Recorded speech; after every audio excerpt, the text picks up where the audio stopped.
মানিকগঞ্জের ১ আসন, ঘিওর এবং দৌলতপুর ৪টি আসন যদি করে তাহলে ঘিওর থানায় ভোটের সংখ্যা আছে ১,৩৪,৫৩৭ জন।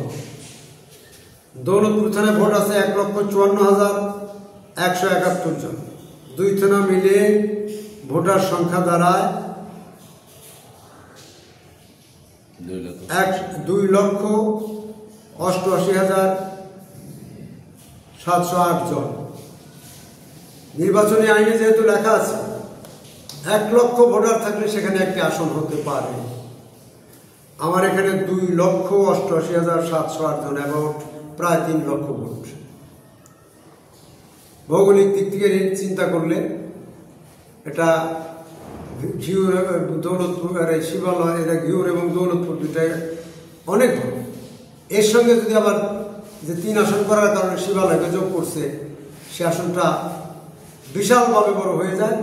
দেখবেন সেখানে শিবালয়ের ভোটের সংখ্যা আছে ১,৫৮,৯৬৫ জন, ৫৬ জন। তাহলে ঘিওর দৌলতপুর শিবালয়ের ভোটার সংখ্যা হবে ৪,৬৫,০০০ মতো। এটা অনেক, এরিয়াটা এত বড় হবে যা বলার মতো।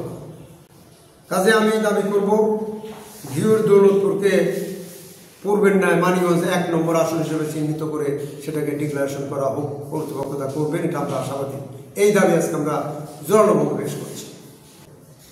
আর শিবালয় থানায় ভোটার আছে ১,৫৮,৯৫৬ জন। মোট মিলে মানিকগঞ্জ সংসদীয় আসন ২ হরিরামপুর শিবালয়ের ভোটের সংখ্যা হয় ৩,০১,৯৭৮ জন।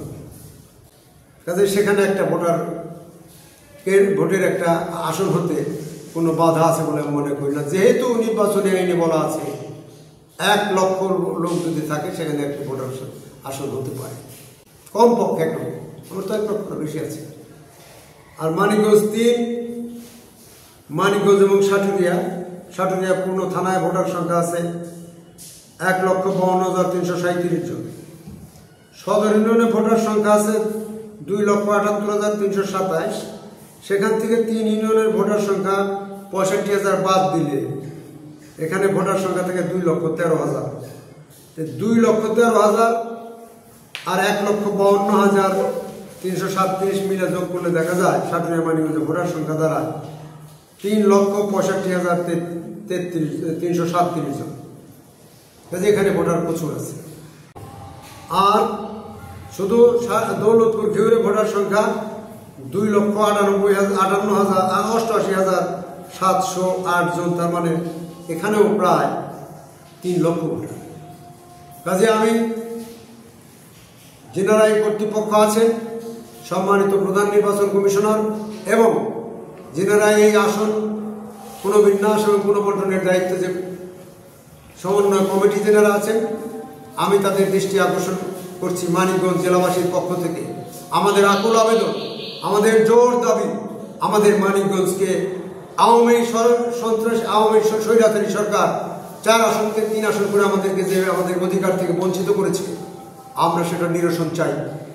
এই আগামীতে যে নির্বাচন, আগামী ত্রয়োদশ জাতীয় সংসদ নির্বাচনের আগেই আমাদের মানিকগঞ্জের ৪টি আসনকে অবশ্যই ৪টি আসন বানানোর জন্য, 3টি আসন থেকে 4টি আসনে পুনর্বিন্যাস করার জন্য, পুনঃপ্রতিষ্ঠা করার জন্য, 4টি আসন পুনঃপ্রতিষ্ঠা করার জন্য আমরা মানিকগঞ্জবাসী জোর দাবি জানাচ্ছি সমন্বয় কমিটির কাছে এবং প্রধান নির্বাচন কমিশনারের কাছে।